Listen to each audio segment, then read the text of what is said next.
Bismillahirrahmanirrahim. Wa bihi nasta'in. Assalamualaikum warahmatullahi ta'ala wabarakatuh.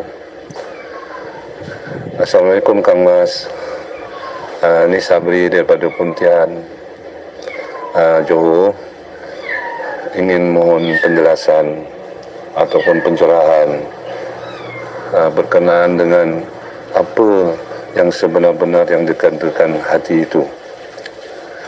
Kalau merujuk pada surah As-Sajdah ayat yang ke-9 yang bermaksud kemudian ia menyempurnakan kejadiannya serta menyiapkan padanya ruh ciptaannya, dan ia mengurniakan kepada kamu pendengaran dan penglihatan serta hati, iaitu akal fikiran, supaya kamu bersyukur, tetapi amatlah sedikit kamu bersyukur. Jadi di sini Kang Mas, saya ingin mohon penjelasan lah. Yang kita tahu yang ada disebut di dalam hadis dan juga apa-apa yang diperjelaskan oleh orang-orang alim mengatakan bahawa hati itu adalah segumpal darah yang duduknya di dalam jasad badan kita. Manakala jika hati itu kotor, maka jasad dan rohani kita akan kotor. Dan di satu maksud yang di dalam terjemahan tadi itu mengatakan bahawa hati itu adalah akal fikiran. Jadi mana satu yang benar tu Kang Mas ya? Mohon diperjelaskan Kang Mas. Sebelumnya saya mengucapkan terima kasih. Semoga Allah memberi kesehatan kepada Kang Mas sekeluarga, insyaAllah. Assalamualaikum warahmatullahi wabarakatuh.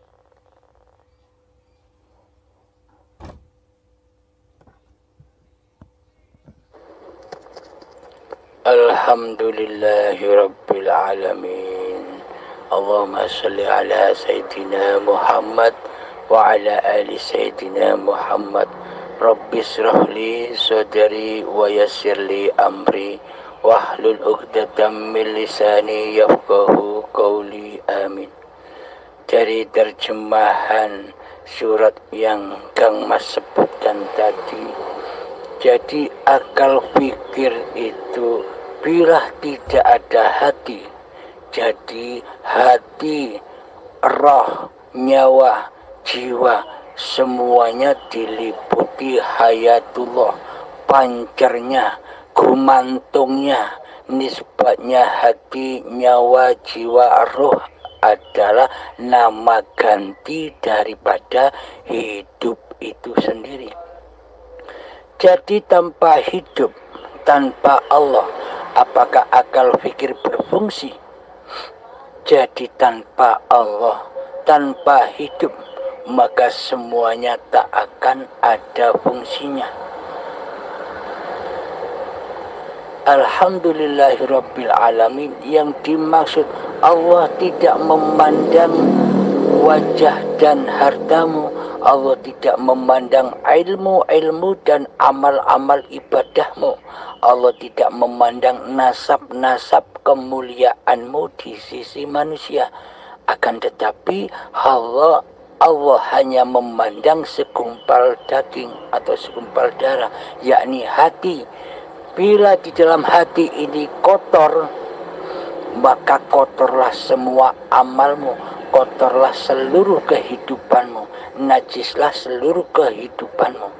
Bila hati ini suci, maka sucilah apa yang dikerjakan, maka sucilah semua af'al yang dikerjakan badan.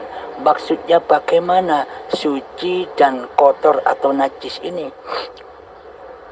Jika hati masih terkuasai, jika hidup masih terkuasai oleh hidup hambanya, hidup manusianya, sedang di hati manusianya mentiadakan hidupnya Allah, mentiadakan hayatullah, menggaibkan Allah, maka najislah hati ini, maka kotorlah hati ini.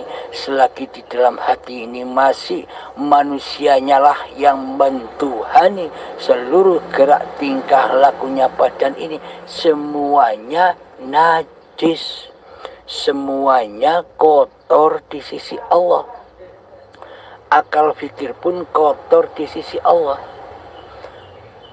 Akan tetapi bila hamba sudah kembali ke alam fitrahnya, ketiadaannya, mempersembahkan kembali dengan rela dan ridho bahwa hidup ini Allah, maka seluruhnya akan suci.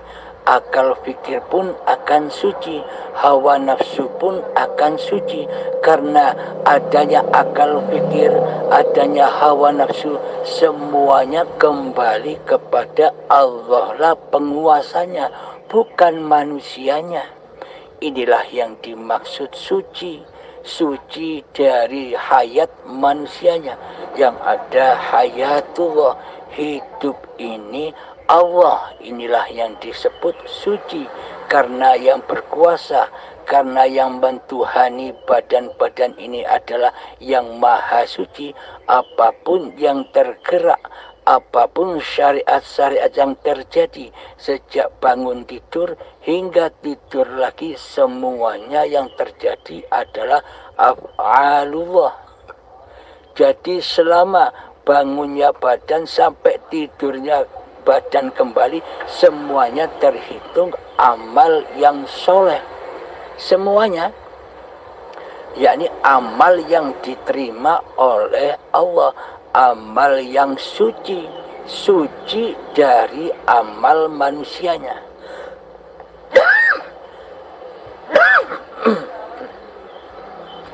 Alhamdulillahirabbil alamin. Semoga kita pahami bersama apa amal yang najis, apa amal yang kotor, dan apa amal yang suci di sisi Allah. Jadi amal yang kotor di sisi manusia beda dengan amal yang kotor di sisi Allah. Amal yang kotor di sisi manusia adalah meninggalkan apa-apa yang diperintahkan Allah menurut syariat, menurut badaniyah. Contoh berjudi, berzina, merampok, mencuri, dan sebagainya. Itu amal yang najis, amal yang kotor bagi badan-badannya, bagi syariat-syariatnya manusia. Amal yang suci menurut manusia, menurut syariat, amal yang diperintahkan oleh Allah menurut syariatnya apa? Ya seperti sholat, puasa, zakat, ibadah, haji, sedekah, dan sebagainya. Perbuatan baik menurut badan-badannya, dilihat dari sudut pandang badan-badannya. Itu menurut di sisi manusia. Akan tetapi Allah tidak memandang badaniyah ini. Allah hanya menilai hatinya. Bila hatinya suci dari hal yang selain Allah, maka sucilah semua amalnya. Akan tetapi bila hatinya kotor, yang wujud, yang nyata, yang menjadi Tuhan adalah manusianya, yang ngaku-ngaku jadi Allah tapi tidak merasa, tapi tidak disadarinya, maka semuanya akan runtuh, musnah, dan hancur di dalam api-api neraka. Di dalam kerasnya hati melebihi kerasnya batu. Maka orang-orang yang najis, orang-orang yang kotor ini tinggalnya di dalam nerakanya Allah, yakni hidupnya selalu serba ketakutan, takut miskin, takut penyakit, takut sakit, dan sebagainya. Akan tetapi bagi hamba Allah yang sudah mengembalikan, mempersembahkan seluruhnya dengan rela dan ridho bahwa hidup ini Allah, maka mereka sudah bebas dari ketakutan demi ketakutan. La khaufun alaihim walahum yahzanun. Mereka sudah tidak ada rasa takut lagi, karena sudah tahu ceritanya dunia, karena sudah tahu rahasia alam kehidupan ini. Alhamdulillahirabbil alamin. Semoga saya dan semoga kita semua selalu dibimbing oleh Allah ke jalan lurusnya. Amin, amin, amin ya rabbal alamin. Akhiru kalam. Assalamualaikum warahmatullahi wabarakatuh. Amin ya Allah. Terima kasih Kang Mas ya. Saya paham Kang Mas, insyaallah. Kang Mas tak berapa sehat kan? Mudah-mudahan makan ubat Kang Mas, insyaallah. Ya, jadi terima kasih Kang Mas, saya paham sangat. Terima kasih ya sekali lagi. Assalamualaikum warahmatullahi wabarakatuh. Assalamualaikum warahmatullahi wabarakatuh. Ya Kang Mas, saya ingin bertanya, zuhud khusus dan zuhud umum, yang mana lebih utama kita jalankan? Terima kasih. Assalamualaikum warahmatullahi wabarakatuh. Waalaikumsalam warahmatullahi wabarakatuh. Zuhud secara khusus dan zuhud secara umum, mana yang lebih afdol? Yang lebih afdol adalah keduanya. Semua dilakukan. Jadi ibaratkan zuhud khusus itu sebagai power melatih agar di dalam zuhud secara umum itu agar senantiasa selalu ingat. Jadi lebih banyak waktunya di dalam zuhud secara umum. Meskipun kita berkeadaan apa saja, di mana saja, di tempat ramai atau sepi, namun hati kita tetap berada di dalam gua Hira, yakni bertapa, berkhulwat, mengheningkan cipta-cipta diri manusianya, yakni hati selalu memandang, menyaksikan hidup ini Allah lah yang berperan atas segala keadaan-keadaan tindak lakunya badan. Jadi zuhud itu di mana saja. Ketika duduk, hati berzuhud. Ketika berdiri, hati berzuhud. Berjalan, hati berzuhud. Jadi di semua tempat-tempat dan keadaan itu, di sepanjang kehidupan inilah yang dimaksud wat siratal mustaqim. Wat jalan yang lurus. Ihdinas siratal mustaqim. Tunjukilah kami jalan yang lurus. Maksudnya jalan yang lurus itu bagaimana? Yakni jalan yang lurus bertemu hidup ini Allah yang menguasai, yang mentuhani, yang mengkehendaki daya upayai badan-badan manusia ini. Itulah yang dimaksud jalan yang lurus. Jalan yang mana hati selalu mi'rad, hati selalu bertajalli, hati selalu wusul kepada Allah. Ingat, ingat, dan ingat. Bukan manusianya yang bisa mi'rad, bukan manusianya yang bisa tajalli, bukan manusianya yang bisa wusul, bukan manusianya yang bisa musyahadah, yang bisa wusul, yang bisa tajalli, yang bisa bertemu, yang bisa liqa, yang bisa mi'rad, yakni ya Allah sendiri. ketika sudah sadar bahwa hidup ini Allah, kan berarti ya Allah sendiri. Ketika manusianya sudah fitrah kembali ke alam ketiadaannya. Namun sebelum manusia kembali ke alam ketiadaannya, takkan mungkin bisa mi'raj. Karena manusianya lah yang masih berusaha, karena manusianya lah yang merasa berzuhud. Maka dari itu di dalam kezuhudan jangan sampai manusianya yang berperan.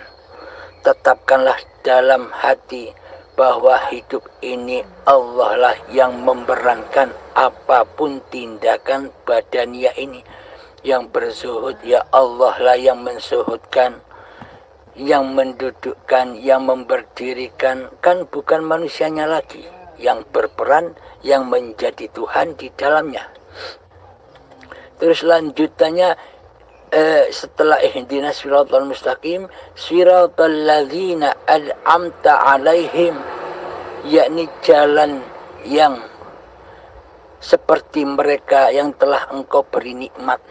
Siapakah mereka yang telah engkau beri nikmat? Mereka-mereka yang sudah mengenali diri manusianya lah yang diberi nikmat. Diri manusia yang sudah menyadari ketiadaannya, kegoibannya, yang wujud hanya Allah. Inilah mereka-mereka yang setelah diberi nikmat, yang sudah mencapai jalan yang lurus, yakni jalan bertemu Tuhannya, yakni bertemu setelah menenggelamkan hayat manusianya ke dalam hayatullah, maka yang nyata hanya hayatullah. Inilah mereka-mereka yang diberi nikmat. Contoh, ketika kita sudah menyadari bahwa hidup ini Allah, maka tiada lagi kesusahan-kesusahan babakan dunia. Tiada lagi siksaan-siksaan hati, faksa wal mungkar, iri, dengki, hasud, riya, sombong, sudah bersih, sudah tak ada lagi. Setan iblis, setan yang terkutuk sudah lenyap, sudah tak ada lagi. Inilah makna mereka-mereka yang telah engkau beri nikmat. Hidupnya selalu di surganya Allah. Apa yang dimaksud surganya Allah? Apapun yang tergerak, apapun yang berkeadaan di dalamnya juga Allah sendiri. Ketika sedang makan, Allah lah yang menyuapi, Allah lah yang menyediakan, Allah lah yang mengatur segalanya, hasil makanan dan minuman yang sampai di pencernaan. Jadi hati sudah selalu menyaksikan hiduplah yang mengurus, yang menjaga, yang membimbing, yang mencukupi, yang mengasih sayangi tubuh-tubuh manusia ciptaan Allah ini. Jadi manusia sudah merasakan nikmatnya bersama Tuhannya. Jadi nikmat yang teragung di dalam surga itu selalu menyaksikan Allah sebagai Tuhan yang mentuhani diri manusianya. Alhamdulillahirabbil alamin. Jadi zuhud khusus dan zuhud umum, mana yang lebih afdal? Keduanya afdal, saling mengisi. Bila ada waktu senggang, duduklah bertafakurlah di dalamnya. Ketika di luar zuhud khusus, ketika berkeadaan apa saja, terapkan siratal mustaqim. Karena seluruh keadaan apapun itu adalah wat siratal mustaqim. Di sana ketemu Allah atau ketemu hawa nafsu, jatuh ke lubang lembah jahanam. Alhamdulillahirabbil alamin. Semoga bisa dipahami. Semoga saya dan kita semua selalu dijaga, dibimbing, dicukupi segala kebutuhannya oleh Allah Subhanahu wa ta'ala. Amin, amin, amin, ya rabbal alamin. Akhiru kalam. Assalamualaikum warahmatullahi wabarakatuh. Waalaikumsalam warahmatullahi wabarakatuh. Terima kasih Kang Mas atas pencerahan berkenaan suhud. Maka pahamlah saya akan dipraktikkan kedua-duanya sekaligus dalam kehidupan ini. Moga-moga saya dan para pendengarnya diberi bimbingan dari Allah Subhanahu wa taala. Dengan itu saya sudahi. Assalamualaikum warahmatullahi wabarakatuh. Assalamualaikum warahmatullahi wabarakatuh. Pak Ustadz, alhamdulillah hari ini cuman hanya mau bertanya sedikit ini Pak Ustadz. Cuman hanya saya dengar cerita lah ini. Katanya orang setelah kita lahir ini ada saudara kembar satu. Orang yang cerita ini, siapakah nama saudara kembar itu? Itu yang saya mau tahu. Saya mohon penjelasannya Pak Ustadz dengan ikhlas. Alhamdulillah mungkin dapat bersambung dengan Pak Ustadz. Assalamualaikum warahmatullahi wabarakatuh. Alhamdulillahirabbil alamin. Setiap manusia punya kembaran yang wajahnya persis, yang bentuknya persis, yakni jin korin, jin pendamping manusia. Bismillahirrahmanirrahim. Wa ma khalaqtul jinna wal insa illa liya'budun. Tidak kuciptakan jin dan manusia hanyalah untuk mengabdi kepadaku. Ini ayatnya. Jadi kelahiran manusia itu bersama jin pendampingnya. Bila manusia selama hidupnya tidak bertaubat kepada Allah dari menjadi Allah, bila selama hidupnya manusia tidak bertaubat kepada Allah menjadi Tuhan, bila manusia selama hidupnya tidak bertaubat kepada Allah sebagai penguasa hatinya, maka ketika syakaratul maut menjemput, maka di hari-hari pembalasan atau perhitungan, maka disiksalah manusia itu dengan azab siksa yang pedih. Maka ketika manusia sudah kembali ke rahmatullah setelah diazab, disiksa, disucikan, maka jin korinnya selama ini kan belum suci juga. Jin pendampingnya otomatis sama dengan diri kita, sama-sama belum suci. Nah, jin korinnya tinggal di dunia yang belum disucikan itu. Jin korinnya tinggal di dunia. Ketika kita melihat video-video YouTube, ada azab sakaratul maut atau orang-orang yang habis kecelakaan, ada bayangan yang bangkit dari orang yang meninggal itu. Itu bukan roh, itu bukan nyawa, itu bukan jiwa, itu bukan hati, itu bukan hidup manusianya. Hidup itu laisa kamislihi syai'un. Hidup itu tidak seperti apa-apa dan tidak seperti siapa-siapa. Akan tetapi hidup itu yang menciptakan, yang mengadakan, yang mewujudkan apa-apa dan siapa-siapa.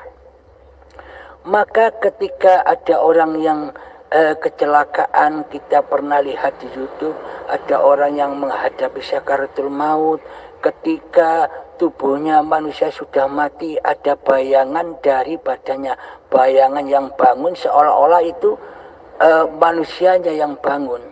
Nah, ada bayangan hitam atau bayangan putih, itulah jin korinnya, bukan hidup manusianya.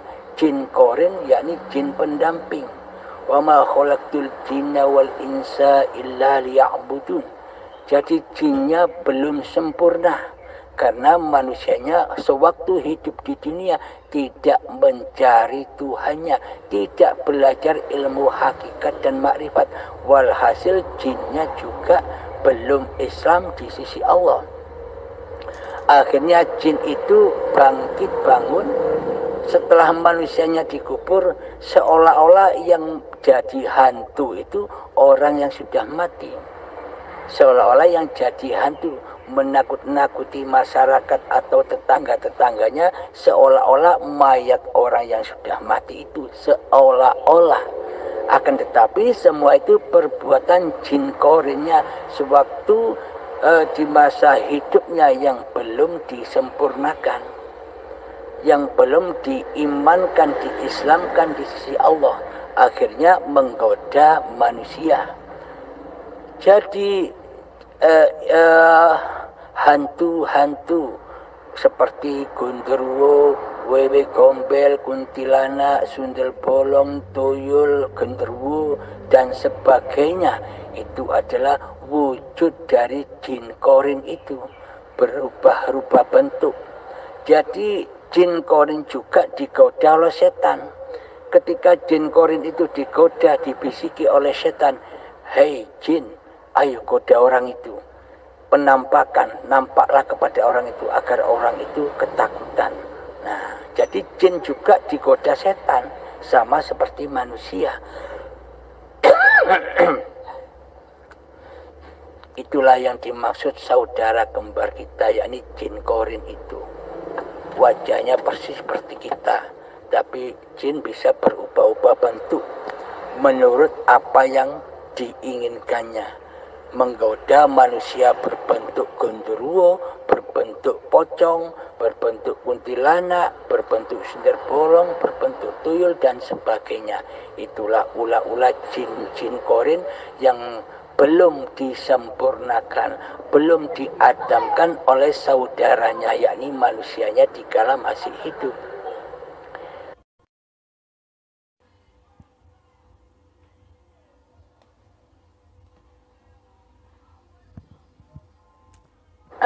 Namun bagi orang-orang yang sudah menyempurnakan sejati diri manusianya, yakni menyempurnakan ke alam keabadiannya, yakni ke alam keadamannya, ketiadaannya, kegoibannya sebagai manusia.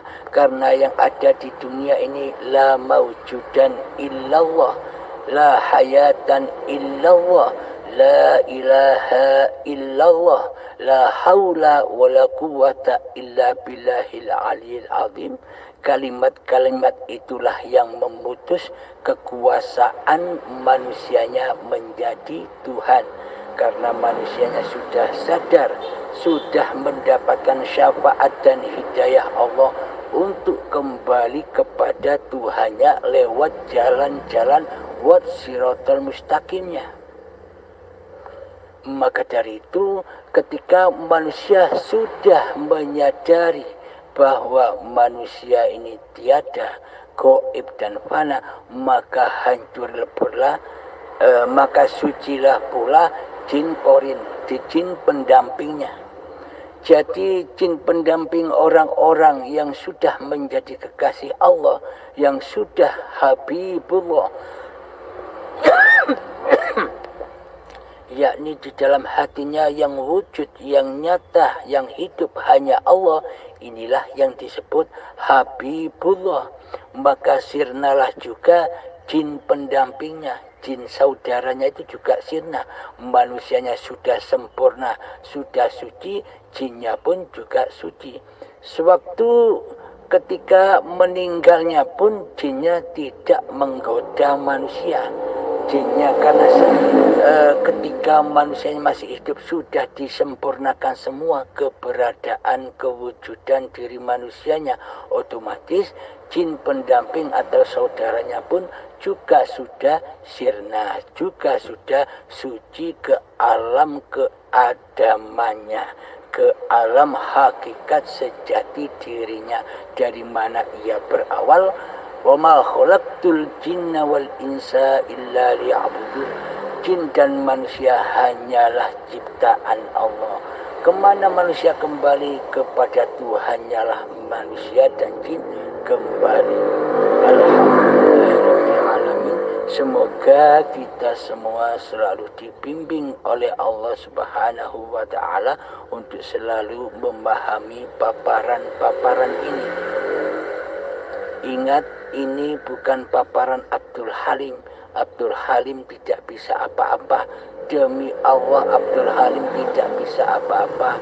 Abdul Halim hanya menjalankan perintah apa yang harus disampaikan sesuai apa yang diperintahkan Tuhan. Alhamdulillahirabbil alamin.